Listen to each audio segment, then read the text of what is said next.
పక్షాన యేసుక్రీస్తు నామంలో స్తుతులు స్తోత్రములు తెలియజేసుకుంటున్నాను. కళ్ళు మూసుకున్నట్లయితే చిన్న ప్రార్థన చేసుకుందాం.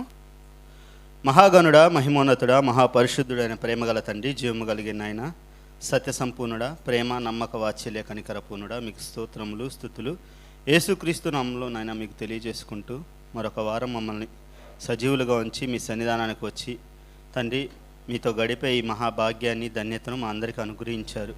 అందును బట్టి మీకు స్తోత్రములు స్తుతులు సమర్పించుకుంటూ ఇగో తండ్రి వాక్యాన్ని నాయన తండ్రి మేము అందరం ఆలోచన చేయడానికి సిద్ధపడి ఉండగా మీరు మాలో ఉంచిన మీ ఆత్మ సహాయాన్ని మాకు అనుగ్రహించి కొన్ని మాటలు ఆలోచించి మీకు మరింత చేరువయ్యి మీ కుమారుని యొక్క సారూప్యంలోకి మరలగొలబడుచు దినదినము నాయన ఎదుగుచు మిమ్మల్ని చేరుకునే విధంగా మా బ్రతుకును మా భక్తిని మార్చుకుంటూ మీ ఆత్మ సహాయాన్ని మా అందరికీ అనుగ్రహించమని, మరి ముఖ్యంగా నిలబడిన మాట్లాడే ఉన్న నేను కానీ నా సహోదరులు కానీ మీ ఆత్మ సహాయాన్ని అనుగ్రహించి మాకు జీవాన్ని ఇచ్చే మాటలు మీ యొక్క ఆత్మ సహాయం ద్వారా అనుగ్రహించమని, నిలబడి మాట్లాడే మేము ఒట్టివారము మట్టి మనుషులము ఎందుకు పనికిరాంటి వారము మమ్మల్ని మీరే మీ యొక్క పనిముట్లుగా వాడుకొనమని మీ సన్నిధిలో నాయన తండ్రి వినమ్రతతో వేడుకొనుచు మా ప్రభువైన యేసుక్రీస్తు నామంలో ఈ ప్రార్థన మనవులు అడిగి వేడుకొని పొంది ఉన్నాం మా కన్న తండ్రి, ఆమేన్. మంచిదండి. ఈరోజు చేరొచ్చిన మీ అందరికి కూడా యేసుక్రీస్తు నామంలో హృదయపూర్వక వందనాలు తెలియజేసుకుంటూ దైవజనులకు కూడా ఈరోజు మనం చూస్తే క్రైస్తవులుగా దేవుని యొక్క భక్తులుగా మనం ముందుకు కొనసాగుతున్నాం. దేవుని మాట విని దేవుని సన్నిధిలోకి వచ్చి దేవుని ఆరాధిస్తూ దేవుని మహింపరుస్తూ ఎన్నో గొప్ప కార్యాలు చేసి సువార్తలు ప్రకటించి సువార్త ప్రయాణాలు చేసి అనేకులకు వాక్యాన్ని ప్రకటించి అనేకుల్ని క్రీస్తులోకి రప్పించి తమ ఆత్మీయ జీవితాన్ని కొనసాగించేవారు ఈరోజు చాలామంది ఉన్నారు, సహోదరులు కానీ సహోదరులు మనం కానీ ఈరోజు వాక్యానికి వచ్చిన మనము వాక్యాన్ని విని అనేకుల్ని ప్రేరేపించిన మనమే చాలా విషయాల్లో వాక్యాన్ని దేవుడు మనతో మాట్లాడతాడు అనే కాన్షియస్నెస్ అంటే స్పృహ కూడా కోల్పోయి ఈరోజు యాంత్రికంగా మారిపోయాం. మనం ఆదివారం వస్తే వెళ్ళాలి అన్నట్టుగానే మారిపోయాం. కానీ ఆ మొదటి రోజుల్లో తొలినాళ్ళలో ఉండే ఆ ప్రేమ, దేవుని పట్ల ఉన్న కృతజ్ఞత భావం, మనం పాపం ఒప్పుకోళ్ళప్పుడు ఎంత పశ్చాత్తాపడ్డామో మన పూర్వపు స్థితిని బట్టి అవన్నీ మర్చిపోతున్నాం కొన్నేళ్ళు గడిచేపాటికి. ఏదైతే ఒక పనిని మనం చేస్తూ ఉన్నప్పుడు అది యాంత్రికంగా ఎలా మారిపోయిద్దో మన భక్తి జీవితాన్ని కూడా చేసే కొలది ఎలా అయిపోయిందంటే అది యాంత్రికంగా మారిపోయింది. యాంత్రికంగా మారిపోవటానికి మనం మిషన్స్ కాదు. యాంత్రికంగా అంటే ఇగో ఇప్పుడు ఆ ఫ్యాన్స్ ఇచ్చేస్తే ఆ ఫ్యాన్ తిరుగుతూ ఉంటుంది, ఇంకంతకు మించి అది ఏమి ఉండదు. దాంట్లో ప్రేమ, ఆదరణ అలాంటివి ఏమి ఉండవు అందులో. ఆ స్విచ్ అయితే అది తిరిగిద్ది అంతే. అలాగే ఈరోజు భక్తులు కూడా ఎలా తయారయ్యారంటే ఆదివారం వస్తే చర్చికి రావాలి, ఇది అంతేగాని నా దేవుని సన్నిధికి వెళ్తున్నా అనే భయం కానీ, నా ఆత్మీయులను కలుస్తున్నా అనే ఆనందం కానీ, ఆడకి వెళ్తే అనేకులు నన్ను పరామర్శిస్తారు, పలకరిస్తారు, ఆదరిస్తారు అనే ఇవి కానీ ఏమీ లేవు ఈరోజు. అవి కోల్పోయాం. తొలినాళ్ళలో ఇవి బాగా ఉన్నాయి. మన నోటితోని చాలామందికి సాక్ష్యం పలుకుంటాం. నేను సంఘంలో చాలా ఆదరణ పొందుకున్నాను, ప్రేమ పొందుకున్నాను, అనేకుల్ని ప్రేమ పంచుతున్నాను, అనేకులకు వాక్యం చెబుతున్నానని. కానీ కాలం గడిచే కొద్దీ ఏమవుతుందంటే వీటి మీద శ్రద్ధ తగ్గిపోతుంది. ఏవో మన జీవన సంబంధమైన వ్యాపారాల విషయంలోనో కుటుంబ విషయాల్లోనో మనం ఆ అనుదిన జీవితాల్లోకి ఇస్తున్నంత ప్రాముఖ్యత దేవుని వాక్యాన్ని వినటానికి కానీ ఇవ్వలేకపోతున్నాం. ఈరోజు దేవుడు మనతో మాట్లాడతాడు, స్పష్టంగా మాట్లాడతాడు. అది మన క్రైస్తవ జీవితం ఆరంభించినప్పుడైనా మనం చచ్చే ఆఖరి క్షణం వరకైనా మనతో మాట్లాడుతూనే ఉంటాడు దేవుడు. కానీ దేవుడు మాట్లాడుతున్న ఆయన మాటని ఈరోజు వినలేని స్థితిలో చాలామంది భక్తులు ఉన్నారు. చాలామంది సహోదరులు కానీ దైవజనులు కానీ అనేక సమయాల్లో వాక్యాన్ని నేర్చుకొని అందరి స్థితిగతుల్ని ఎరిగి వాక్యాన్ని దానికి జోడించి ఆత్మ సహాయాన్ని పొందుకొని ప్రార్థన చేసి ఎంతో నేర్చుకొని వచ్చి దేవుని సన్నిధిలో వాక్యం చెబుతుంటే దాని పట్ల విందాం అనే ఆలోచన కూడా చాలామందికి లేదు. ఏదో వచ్చి కూర్చున్నాం విన్నాం అంతేగాని దేవుడు నాతో ఏం మాట్లాడతాడు, దేవుని స్వరం ఒకటి ఉంటుంది. మీరు ఏనండి, నలుగురు మాట్లాడుతుంటే మనకి ఇష్టమైన వారి వైపు మన చెవి వెళ్ళిద్ది. నలుగురు మాట్లాడినాయండి, కానీ ఆ ఒక్కరు మాట్లాడింది చెబుతాం మనం. మిగతాయన్నీ మనకు రణగణ ధ్వనుల్లాగా వినపడతాయి. కానీ ఒక్కరు మాట్లాడింది దానిపై మనం గురి పెడతాం, ఇక్కడే ఉంటాం. అటేపు ఎవరన్నా మాట్లాడుతున్నారు అనుకోండి, మన ఇష్టమైన వారు, అటేపు ఒక చెవేస్తాం. మనిషి మాత్రం ఇక్కడే ఉంటాం. ఎందుకని మనకి ఇష్టమైన వారి వైపు చెవేస్తాం, ఏం మాట్లాడుతున్నారో అని శ్రద్ధ పెట్టి వింటాం. ఈరోజు నేను మాట్లాడండి, ఎవరైనా మాట్లాడినాయండి, దేవుని స్వరం ఒకటి మనతో మాట్లాడుతూ ఉంటుంది. ఎప్పుడైనా అది ఎప్పుడైనా సరే, ఎవరి ద్వారా అయినా సరే దేవుని స్వరం మనతో మాట్లాడుతూ ఉంటుంది. నేను అరుస్తున్నా, కేకలు వేస్తున్నా, రంకెలు వేస్తున్నా, మనం చదువుతున్నప్పుడు, మన వాక్యం వస్తున్నప్పుడు మన హృదయాలను, అది సూటిగా మన హృదయాలను తాగుతున్నప్పుడు దాన్ని వినలేని స్థితిలో చాలామంది ఈరోజు ఉన్నారు.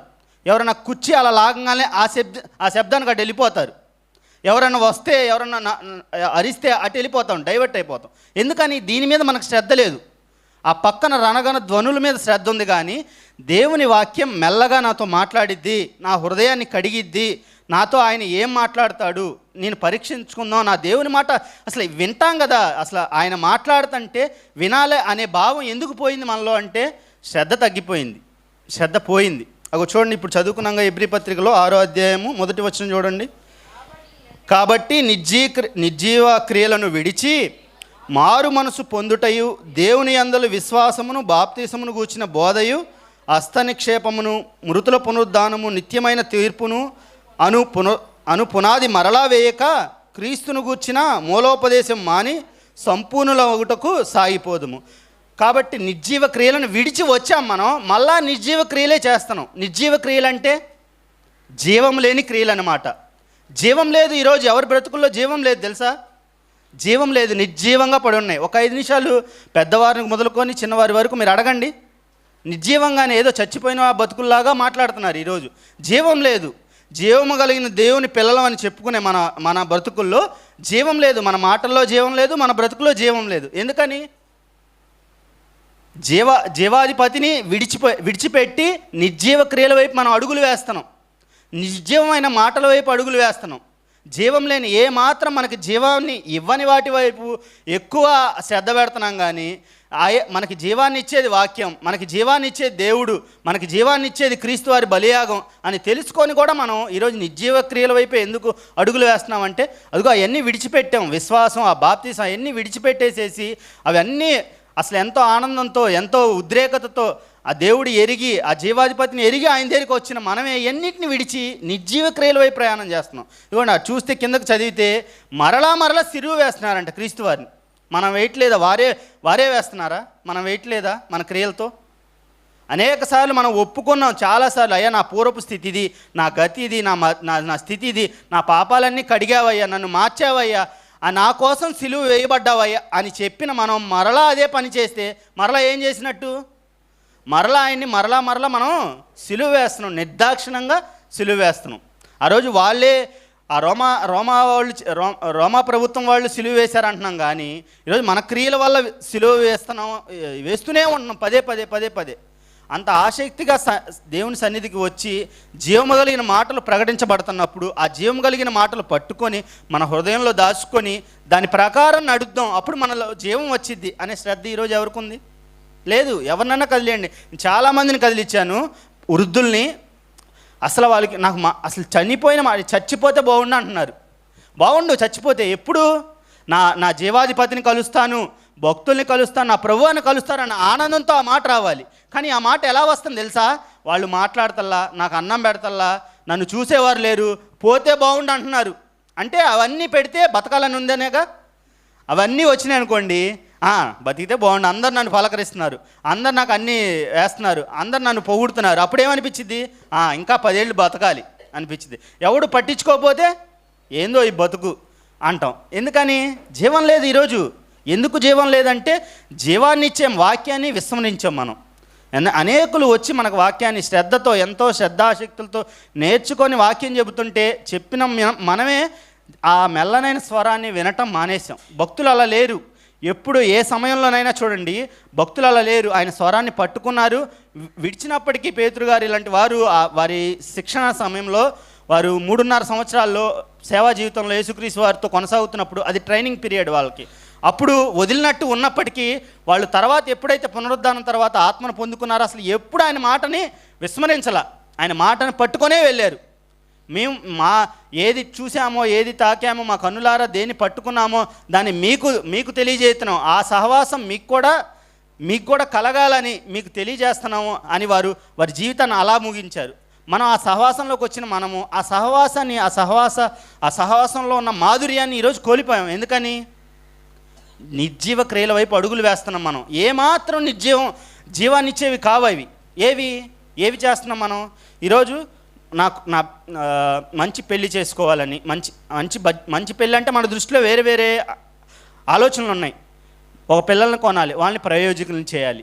ఇదేగా మన మంచి ఏంటి ఈ లోకంలో? ఈరోజు ఒక ఇల్లు కట్టుకోవాలి, ఇంత ఆస్తిని సంపాదించుకోవాలి, పక్కన వాళ్ళని పక్కన పెడితే నాకు చేతి నిండా పని ఉండాలి, నా కుటుంబంలో ఎప్పుడు ఆరోగ్యం ఉండాలి, ఆహారం ఉండాలి. ఇయేగా మంచి. ఈరోజు మంచి ఏంది లోకంలో మంచి ఇదేగా. ఇవన్నీ ఏమని చెప్పాం మనమే అన్యులకి కానీ మనం సువార్త ప్రకటనలో ఏమని చెప్పాం? ఇవి నిర్జీవ క్రియలు, ఇవి జీవాన్ని ఇచ్చేవి కావు, ఇవన్నీ కూడా అశాశ్వతమైనవి, చస్తే మనతో రానివి అని చెప్పాం. ఇప్పుడు మనం ఏం చేస్తున్నాం? ఆ క్రియల వైపే పరుగులు ఎత్తుతున్నాం, ఆ సంపాదన కొరకే పరుగులు ఎత్తుతున్నాం, ఆ పోషించడం కొరకే పరుగులు ఎత్తుతున్నాం. నిర్జీవ క్రియలుగా మన జీవితాన్ని అన్నింటినీ మార్చేసుకున్నాం. దావీదు గారిని చూడండి, ఆయన జీవం కలిగిన ఆయన ఎప్పుడైతే గొర్రెల కాపరిగా ఉన్నప్పుడు ఆయన పిలుచుకొని ఆయన అభిషేకించాడో, అసలు ఈయన వైపే అసలు ఎన్ని వచ్చినా, ఎన్ని శ్రమలు వచ్చినా, ఎన్ని ఇబ్బందులు వచ్చినా, ఎన్ని ఇరుకులు వచ్చినా, అవమానాలు వచ్చినా, ఏం వచ్చినా సరే ఆయన ఎవరి వైపు చూశాడో తెలుసా? ఎన్ని కుట్రలు పన్నారో ఆయన్ని, ఎన్ని చేయాలో అన్ని చేశాడు. ఆయన బతిమాలుకున్నాడు, అయ్యా నిన్ను చంపాలని లేదు రాజా అని సౌలు గారికి పదే పదే నిరూపించినప్పటికీ ఈయన్ని ఎవరు నమ్మకపోయినా ఆయన దేవుని మాటను పట్టుకొని, దేవుని అభిషేకించిన వాడిని నేను చంపకూడదని పట్టుకొని అసలు ఆయన ఎవరి మీదకి వెళ్ళకుండా ఆయన ఎలా బతుకుతున్నాడో ఒకసారి ఒక వచనం చూద్దాం. కీర్తన గ్రంథంలో 4వ అధ్యాయం. భక్తులు ఎలా ఉంటారో చూద్దాం. మనం ఈరోజు భక్తులమో కాదో ఎలా తెలిసిద్ది మనకి? పక్కన వారిని చూస్తే కాదు, నా పక్కన సహోదరిని, నా భార్యని, నా బిడ్డల్ని, వేరే వాళ్ళని చూస్తే భక్తి తెలియదు. మనకి దేవుడు గ్రంథాన్ని ఇచ్చింది ఎందుకు? ఆ గ్రంథంలో భక్తులు ఎలా బతికారు, మీరు అలా బతకండి అనే కదా. యేసుక్రీస్తు వారి అడుగుజాడలు నడవాలనే కదా మనకి ఈరోజు ఇది ఇచ్చింది. వాళ్ళ అడుగుజాడల్లో కాకుండా పక్కన వాళ్ళలో వేసామనుకోండి, వాళ్ళు 2 వారాలు వచ్చారు, 3వ వారం రాలేదుగా, నేను 3 వారాలు వచ్చే వారికంటే బెటర్ భక్తుడిని అని మనం అనుకుంటాం. దేవుడు అనుకోడు.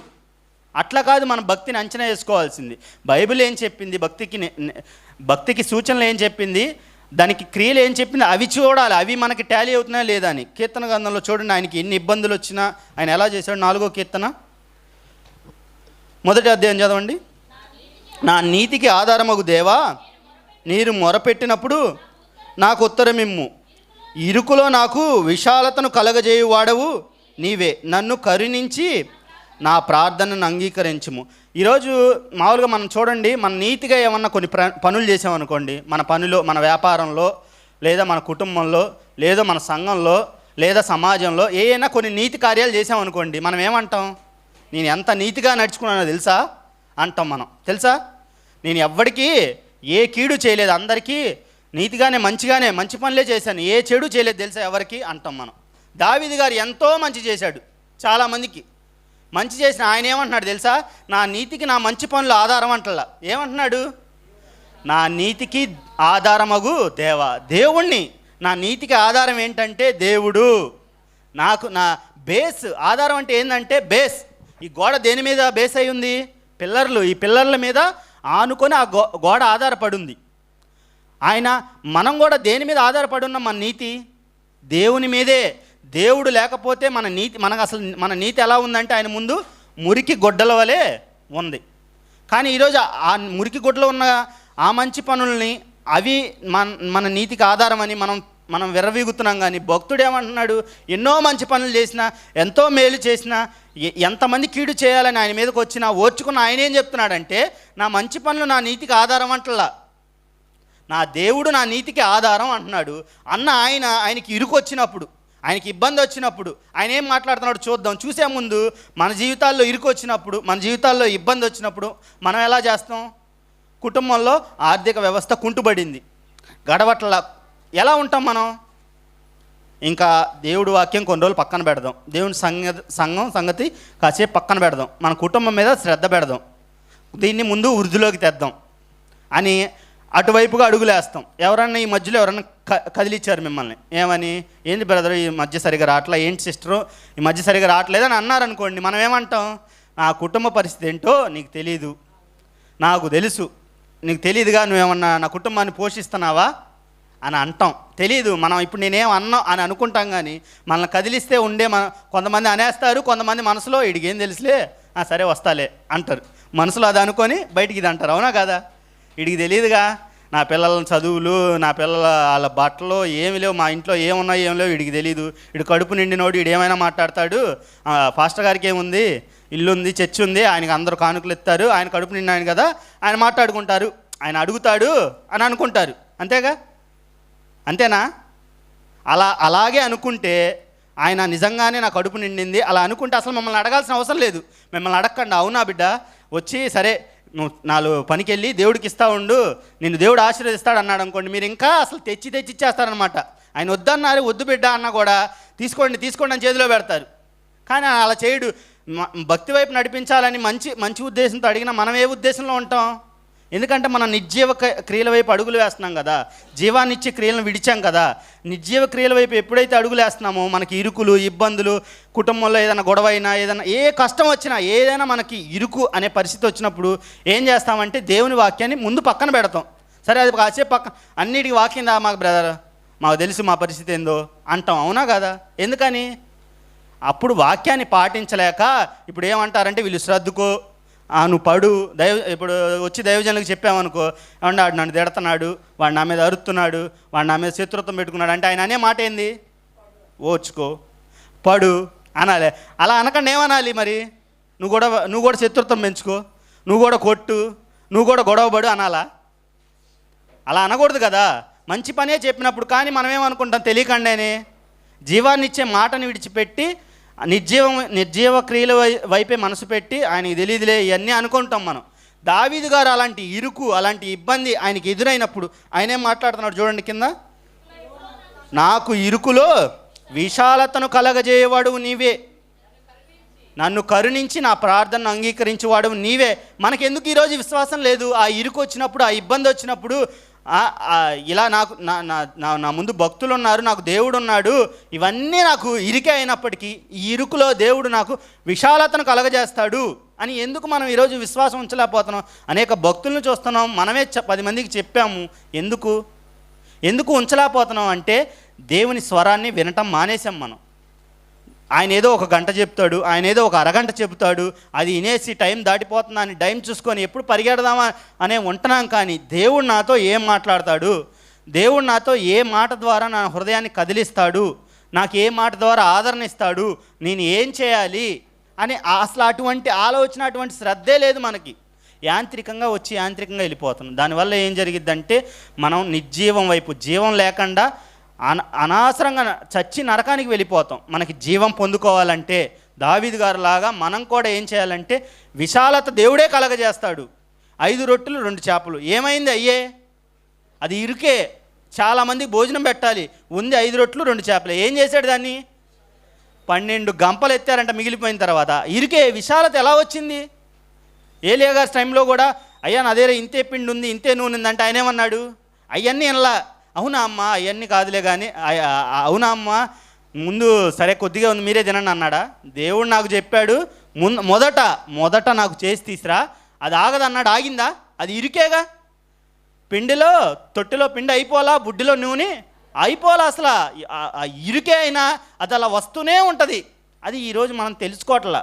ఈరోజు ఎందుకు ఇరుకులు, ఎందుకు ఇబ్బందులు, ఎందుకు వాక్యం మీద శ్రద్ధ పెట్టలేకపోతున్నాం అంటే అనేక పరిస్థితులు మనల్ని ఇరుకులో ఉంచాయి, ఇబ్బందుల్లో ఉంచాయి. ఇవి విడిచిపెట్టి నేను అప్పుడు వస్తాలే వాక్యం దగ్గరికి అని వాక్యాన్ని అలక్ష్య పెడతాను. నీవు ఎప్పుడైతే వాక్యం దగ్గరికి వస్తామో, మనం ఎప్పుడైతే వాక్యాన్ని అంటిపెట్టుకొని ఉంటామో, ఆ ఇరుకులోని దేవుడు విశాలతను కలగజేస్తాడు. దావీదు గారికి ఎలా ఇచ్చాడు? ఇరుకులో విశాలత ఎలా ఇచ్చాడు? దావీదు గారిని చూడండి మీరు. అసలు ఆయన వంటి ఏ రాజు గురించి చెప్పాలన్నా దావీదు గారి గురించే చెప్పాలి. మొదట ఏ రాజుని ఎత్తినా దావీదు గారు, దావీదు ఎవడన్నా మంచి పని చేశాడు అనుకోండి, దావీదు గారులా మంచి పని చేశాడు అంటాడు. దావీదు గారులా. రాజుల గ్రంథం గురువారం పూట బైబిల్ క్లాస్లో వచ్చినప్పుడు రాజుల గ్రంథం, సమయలు గ్రంథం, దినవృత్తాంత గ్రంథం, ఇప్పుడు దినవృత్తాంత గ్రంథంలో ఉంది గురువారం బైబిల్ తరగతుల్లో. అసలు అవన్నీ రాజుల చరిత్ర కాబట్టి దావీదు గారి గురించి ఎప్పుడు వాక్యం వచ్చినా పులకరించిపోవటమే. అసలు ఏంటి భక్తి ఏంటి అని ఆశ్చర్యపోవటమే.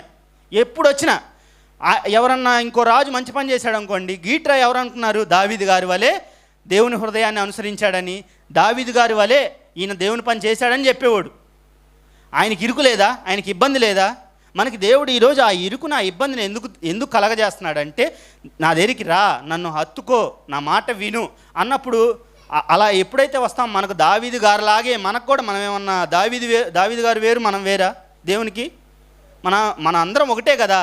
మనం కూడా దేవుని దగ్గరికి ఎప్పుడైతే చక్కగా వచ్చి దేవుని మాటను వింటామో, అది ఇరుకే ప్రభువా, నువ్వు నాకు విశాలతను ఇస్తావు ప్రభువా అని ఎప్పుడైతే మనం వస్తామో, కంపల్సరీ దేవుడు విశాలతను ఇస్తాడు మనకి. భక్తులందరూ అలాగే బతికారండి. పౌలు గారు ఏం చెప్తున్నారు చూద్దాం.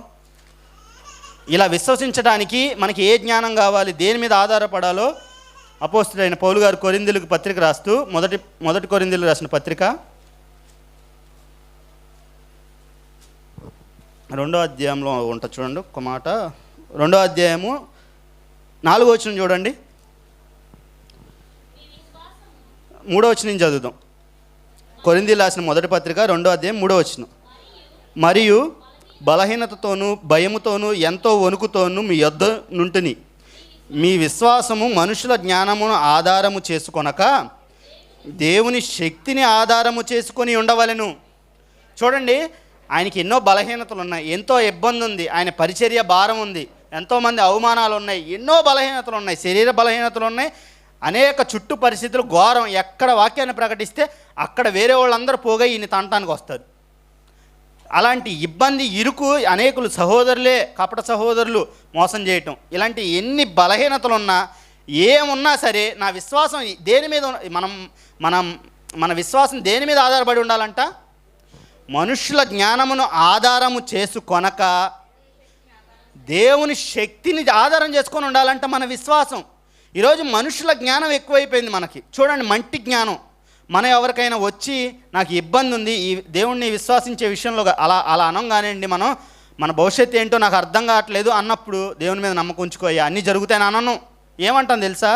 అవునా, ఆ పని చేయి, ఈ పని చేయి, అట్లా చేయి, ఇట్లా చేయి, ఇక్కడ అయ్యే చెప్తాం. కానీ మనుషుల సంగతులే చెప్తాం. అవి నువ్వు నేను చెప్పేది ఏంది? బయటికి వెళ్తే అన్యులు కూడా చెప్తారు సేవింగ్స్ అని. వాళ్ళు అసలు పెద్ద పెద్ద క్లాసులే చెప్తున్నారు డబ్బులను ఎలా సేవింగ్ చేయాలని. అవి కాదు, దేవుని శక్తి మీద ఆధారపడతాం.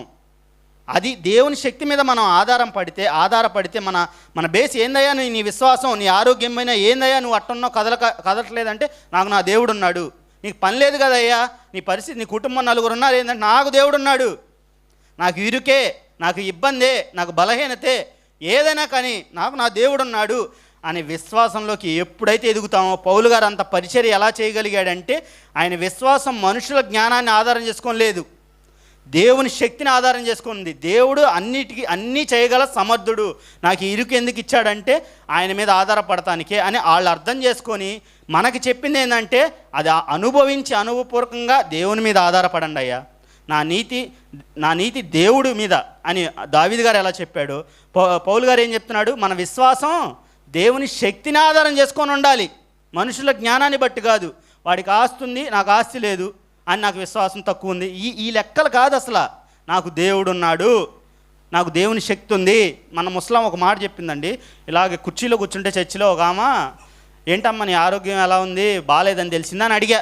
ఆమె అసలు అవునా ఇలా అలా ఏమల్లా, నన్ను ఎవడు పట్టించుకోవట్లేదు, ఏం చెప్పలా. ఏమందో తెలుసా అండి, నాకు దేవుడు ఉంటే ఏమైద్దయ్యా అంది.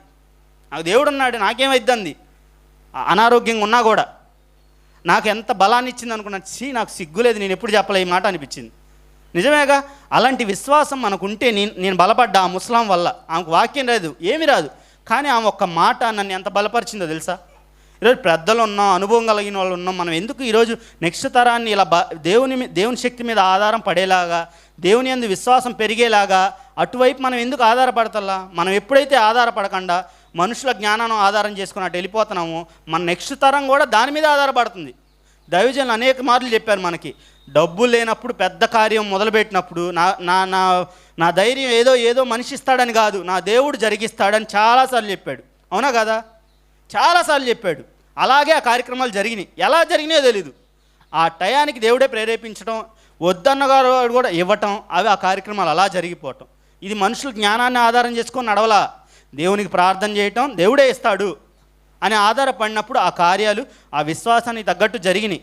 అలాగే మనం కూడా మన జీవితంలో ఇరుకు వచ్చినప్పుడు, ఇబ్బంది వచ్చినప్పుడు ఎందుకు మనం దేవుని దగ్గరికి రాలేకపోతున్నాం అంటే, దేవుని వాక్యాన్ని వింటలా.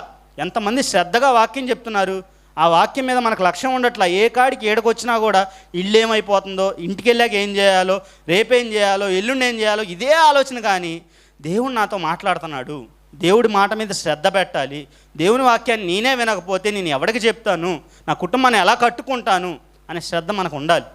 భక్తుల్లాగా మనం ఎదగాలంటే ఇటువైపే ఆయన స్వరం మీద మన ఆలోచన ఉండాలి. మనం బైబిల్ చదువుతున్నప్పుడు ఊరనే చదువుకుంటూ వెళ్ళిపోవటం కాదు. ఈ దేవుడు నాతో ఏం మాట్లాడుతున్నాడు?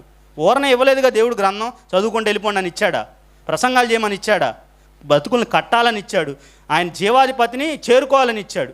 అటువంటి జీవాధిపతి యొక్క శరీరంలోనూ రొట్టెలోనూ మనం చేతులు వేస్తున్నాం కాబట్టి, శరీరంలోనూ ఆయన రక్తంలో చేతులు వేస్తున్నాం కాబట్టి జీవానికి చేరుకునే వారంగా ఉండాలంటే ఆయన నడిచిన అడుగుజాడల్లోనూ మనం నడిచి దేవుని చేరుకోవాలని, జీవం కలిగిన క్రియలు చేస్తూ ఆయన వైపు మనం ఆయన మీద ఆధారపడాలని ప్రేమపూర్వకం మీ అందరికీ తెలియచేస్తూ చిన్న ప్రార్థన చేసుకొని ముగించుకుందాం.